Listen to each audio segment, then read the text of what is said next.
Grant Murdoch's jaw locked. If I were her, I'd take one step back. Just one. The drill roared behind her heel. She pointed at him, close, sharp, like a cop at a lineup. This gate is coming down. She didn't wait for his answer. Nobody ever does. Dust kicked up. His boots didn't move. He raised one hand. Not a wave, not a threat. Just a pause. His fingers curled slow, like closing a memory. She saw a man standing still.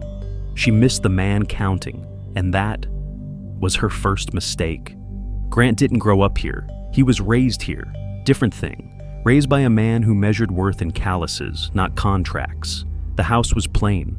The tools older than he was. The rules even older. 1. Never sell what you wouldn't buy back with blood. 2. Gates stay closed unless someone's earned the walk-in. 3. Don't yell. Work louder instead. The oak gate out front, his father built it one summer after a flood nearly washed the cattle fence out. Didn't buy wood, didn't ask help. Just dragged beams uphill, carved every joint by hand, and said nothing when his knuckles bled. Grant had repainted that gate every 6 years. Same shade, same brush, same 2 quiet hours before dawn when the wind still remembered who owned this land.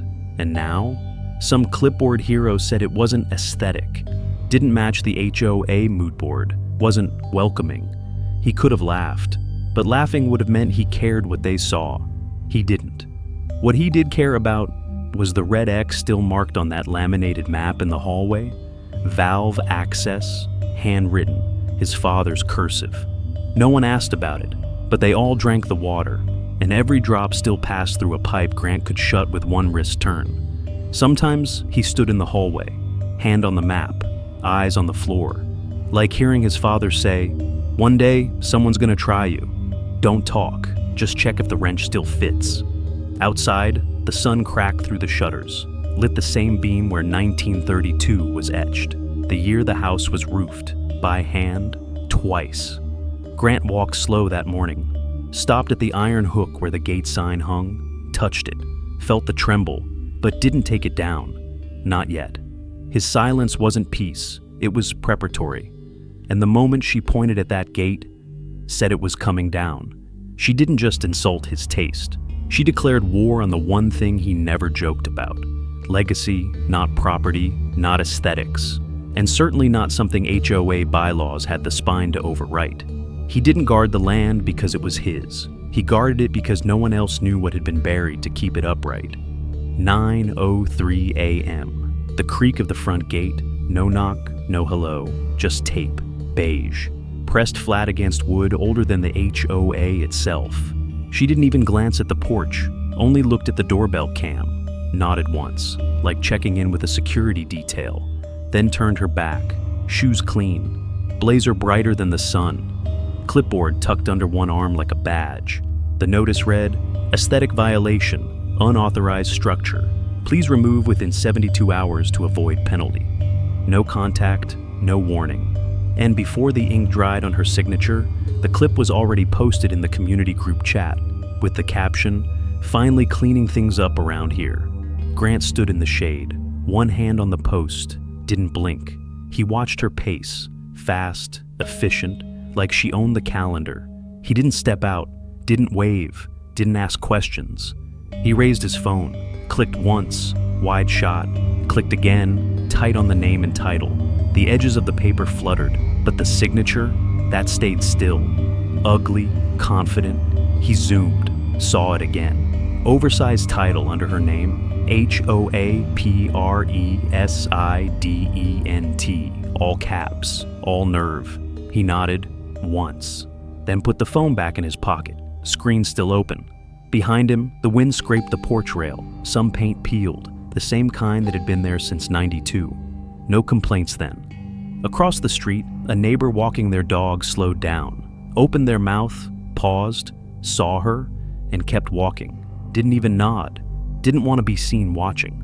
A cat slipped under the gate, paused near the sign, sniffed once, then disappeared again, like it knew better than to stay. Grant exhaled, long, quiet. He wasn't surprised. He'd seen her type before. People who treat procedure like power, who think a signature means submission. Inside his head, one line surfaced, clear, familiar. Fine, you want rules? Let's go by the book. But this time, he'd be the one choosing which page came next. She thought she was announcing order. What she really did was mark the first step into his territory.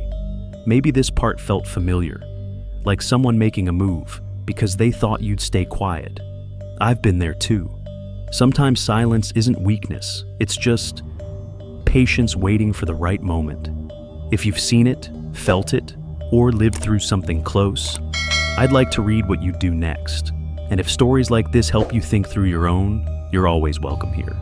She came back on the second day, didn't knock, didn't speak, just stepped onto his land like it owed her something. This time, she brought a contractor, clipboard, measuring tape.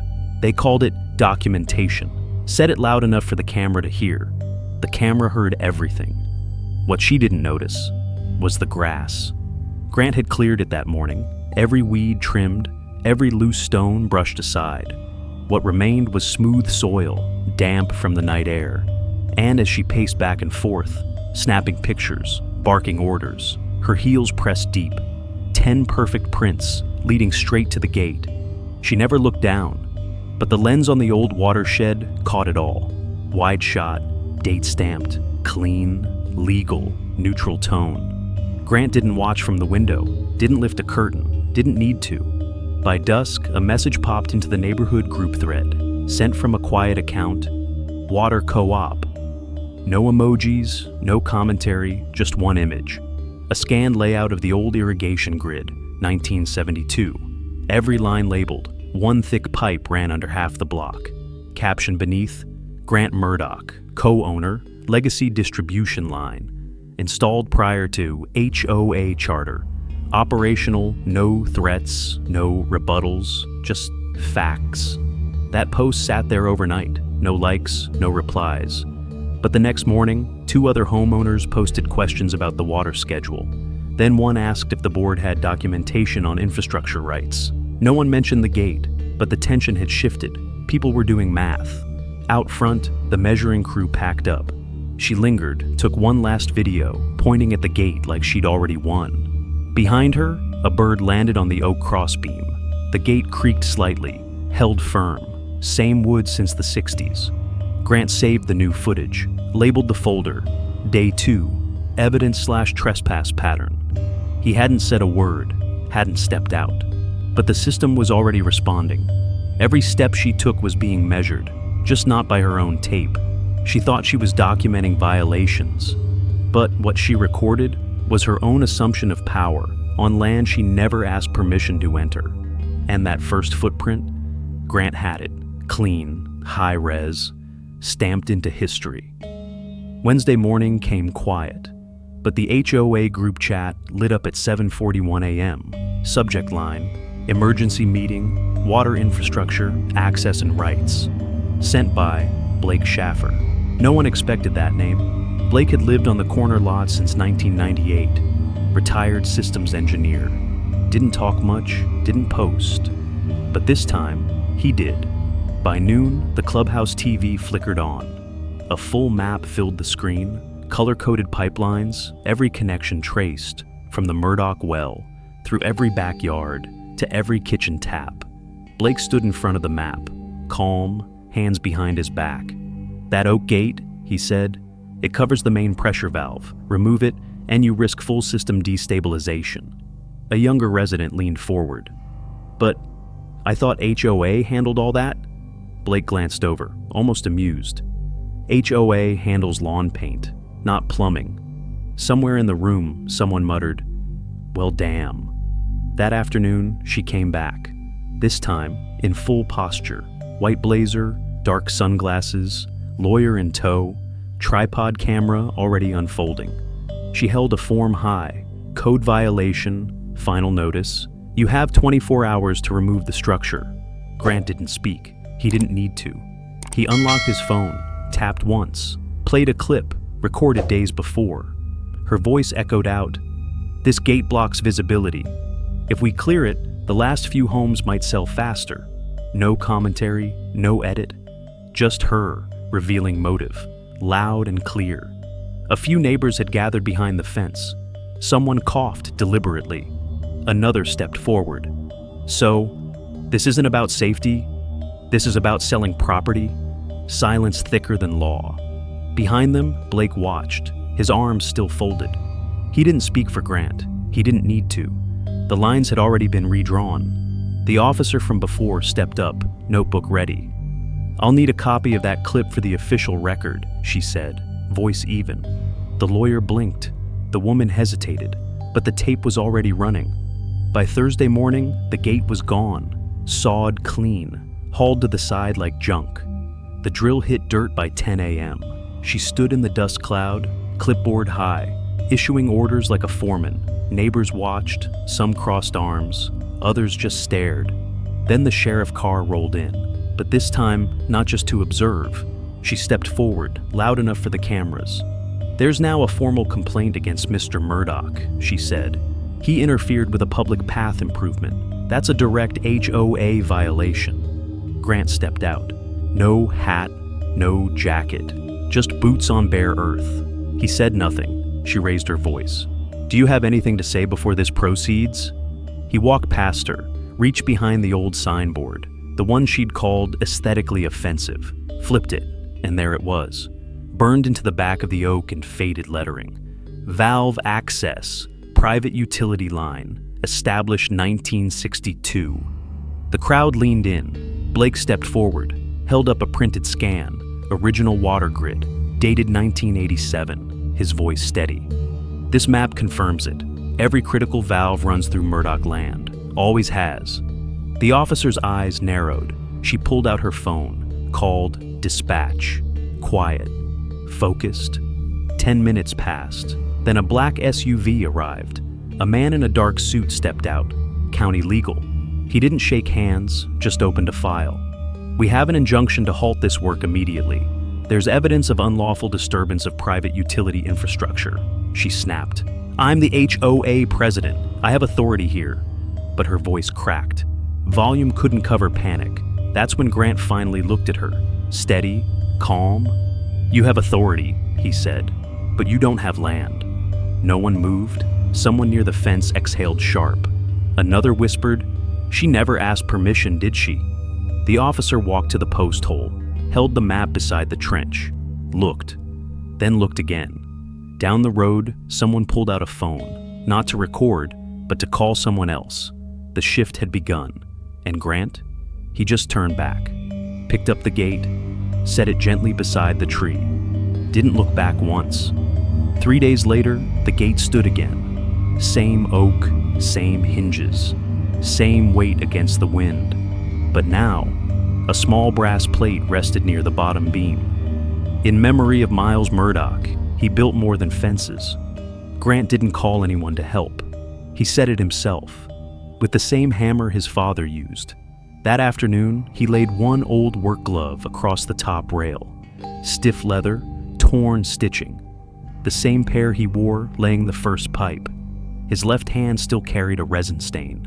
Faint, like a bruise that chose to stay. The trench had been filled. The drill was gone. No one came back. The SUV returned once, paused by the cattle fence. Inside, the deputy glanced over her shoulder, then nodded. Once. The dust that had scattered was now settled, crusted into the roots. The pipe beneath untouched. Grant sat on the porch steps, elbows on knees, not watching, just present. A dog barked somewhere down the hill. Kids biked past without slowing. They didn't know the story, didn't need to. The water ran, the gate held. He looked at the nameplate, then stood, walked inside. The wooden door closed behind him. Slow, soft, final, no speech, no press. Just a place that stayed whole. A wind swept through the field, lifted a single leaf off the fence post, carried it down the road, and left nothing behind. Some don't fight to win. They just wait long enough to make sure no one else forgets why it mattered. Some people build things to keep others out. Some build them to remember. That oak gate had no lock, no threat. Just wait.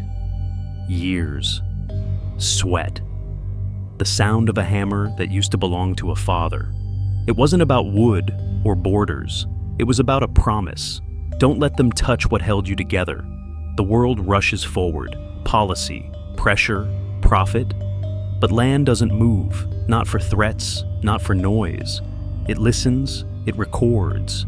One footprint in wet soil, one brass plate under fading light. One hand steady enough not to shake. People watched, some left. Some stayed quiet longer than usual. The gate still creaks when the wind shifts. The glove still hangs where he left it. No one touches it now. Because some truths don't shout. They settle, sink, wait. There's a kind of strength that never shows its fists, only its roots. And sometimes, what lasts longest is simply the thing no one dared to remove.